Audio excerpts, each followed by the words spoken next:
নির্বাচনী ডামাডোলের মধ্যেই চট্টগ্রামের রাজনৈতিক নেতাকর্মী খুনের ঘটনায় উদ্বিগ্ন নির্বাচন কমিশন। নির্বাচনে বিবাদমান প্রার্থীরা খুনের পেছনে একাধিক কারণ উল্লেখ করলেও আইনশৃঙ্খলা বাহিনীর দাবি টাকা আর চাঁদাবাজি নিয়ন্ত্রণের জন্যই খুনোখুনির ঘটনা কমছে না।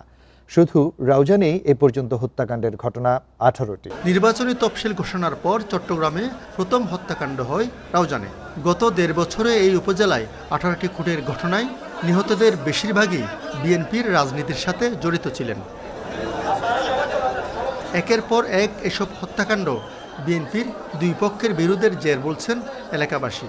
আসন্ন নির্বাচনে এমন ঘটনা আরও বাড়তে পারে বলে আশঙ্কা তাদের। তবে এসব ঘটনাকে আলাদাভাবে ব্যাখ্যা করছেন বিএনপি নেতারা। আওয়ামী লীগেরা যখন ফিল্ডে নামবে তখন শঙ্কা আছে।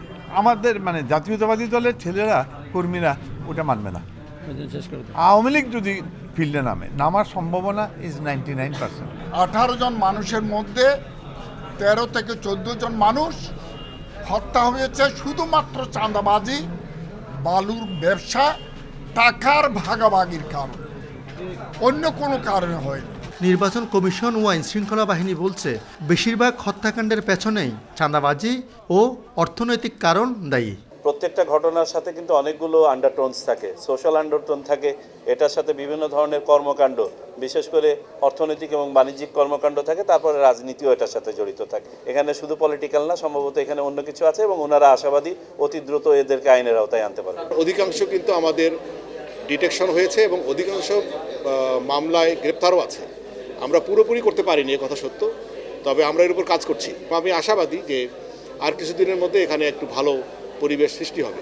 নির্বাচনের আগে এসব হত্যাকাণ্ডের ঘটনা সুষ্ঠু পরিবেশ অশান্ত করতে পারে বলে মনে করছেন বিশিষ্টজনরা। আলমগীর সবুজ, ইন্ডিপেন্ডেন্ট নিউজ, চট্টগ্রাম।